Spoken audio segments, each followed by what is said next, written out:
Oi, pessoal, tudo bem? Hoje pela manhã, uma pessoa veio me perguntar o que ela poderia fazer com a filha. Ela tem uma filha de 10 anos e o que ela poderia fazer para que a menina respeitasse o que ela pede, o que ela fala, ou seja, a autoridade. Aí eu disse para ela o seguinte: é interessante que nessa idade a criança já está com a personalidade bem forte. Às vezes de muito menos idade, na verdade, são pré-adolescentes com 10 anos. E estão achando que pode, né? Hoje estão achando que pode. Enfim. Será que a gente não era assim também? Às vezes eu me pergunto, né? Se fala tanto nessa juventude, a briga entre as gerações, né? Na verdade. Enfim, não sei se a gente era tão diferente assim. Mas talvez a gente soubesse obedecer mais, né? Talvez. Bom, o que eu disse para essa mãe, né? Ela deixou a vida toda a menina com a babá, aí ela se separou e hoje ela não tem mais babá. Então a criança fica sozinha o dia todo em casa, que ela vai trabalhar. E quando ela chega, sei lá, ela pergunta como é que foi da escola, a lição que ela tem que fazer, ou qualquer ordem que ela tem que dar, e a criança não aceita, olha pra cara dela, simplesmente não acata nada do que a mãe fale, né?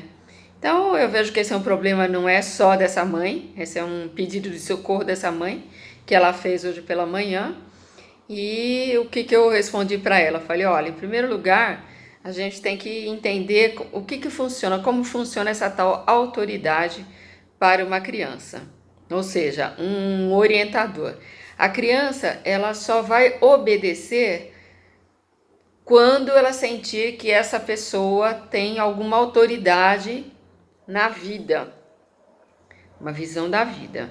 Não é uma autoridade sobre ela e não é uma autoridade naquela velha história, manda quem pode, obedece quem tem juízo. Isso já acabou faz muito tempo, mas ainda eu vejo muito nos dias de hoje que as pessoas continuam a ter essa linha de não só de raciocínio, mas essa linha de ação. E essas crianças que já vêm assim com a maior parte delas tem altas habilidades, elas são muito inteligentes, elas dão um nó em pingo d'água, né? Todo mundo sabe disso. E fazem perguntas muito interessantes, muito inteligentes e não pertinentes à própria idade. Que a gente às vezes pensa, nossa, mas será que nessa idade eu pensava desse jeito? Provavelmente sim, mas às vezes também pode ser que não. Mas é bem interessante o que fazer com essas crianças e como colocá-las respeitando a sua autoridade. Bom, em primeiro lugar, se você falar e não fizer, essa criança não vai te respeitar. Você tem que falar e fazer. É aquele famoso ditado: faço o que eu digo, mas não faço o que eu faço. Gente, foi por terra isso, foi por água abaixo. Não dá mais, essas crianças não estão mais com essa cabeça. Ou você faz aquilo que você fala, ou então a sua criança que você tem em casa, como filho, não vai fazer.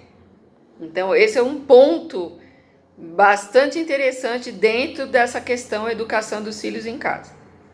Bom, beleza, não, eu falo e faço o que eu falo. Então, até aí tudo bem. Segundo ponto, se não fizer, precisa corrigir, tá? Segundo ponto, a questão da disciplina. Disciplina e organização.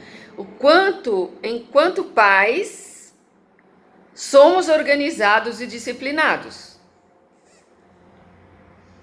Você exige do seu filho uma disciplina e uma organização que você não tem.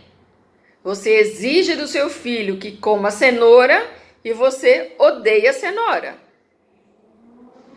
Ou seja, faço o que eu digo, mas não faço o que eu faço o que eu falo, que eu digo, mas não me copie. E a educação não é ouvir, é copiar. Então, onde mora o perigo é exatamente nesse ponto. A criança copia aquilo que os pais fazem. Não dá para você querer que o seu filho seja uma coisa diferente daquilo que você é. Eu sei que somos todos muito ocupados, que precisamos ganhar a vida, que temos que aguentar muitas vezes as empresas, os chefes, os maridos, as mulheres, as cobranças. A gente tem que aguentar muito, mas essa é a nossa vida. Bom, já que temos esta vida e é desse jeito mesmo, vamos nos adequar. Como? Bom, segundo ponto, então ficamos na disciplina e na organização. Se você não tem disciplina, você precisa aprender a ser disciplinado. Se você não tem organização, comece a ser organizado. Comece a arrumar o seu armário, comece a arrumar suas gavetas. Tenha hora para fazer as coisas e aí sim você vai poder cobrar do seu filho. Então, resumindo a história, como que eu vou reeducar o meu filho, já que ele não me respeita mais, ele não me ouve mais.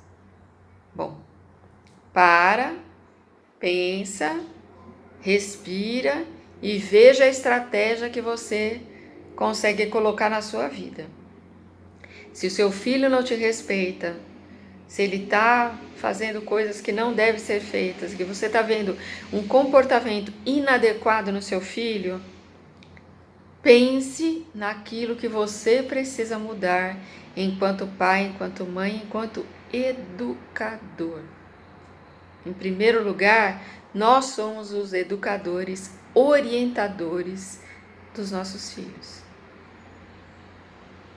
É o papel da escola? Ou não é o papel da escola?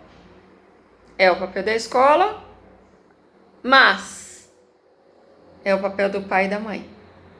Porque a orientação, ela vem lá do comecinho. A escola, ela pode ajudar dentro de uma metodologia que você entende que seja legal, que esteja correndo paralelo aos seus, aquilo que você pensa, suas crenças, aquilo que você acha melhor, ao seu caráter, a sua linha de conduta perante a vida. Então, a escola ajuda muito nessa orientação. Mas a coisa é do papai e da mamãe. Não adianta querer jogar para ninguém.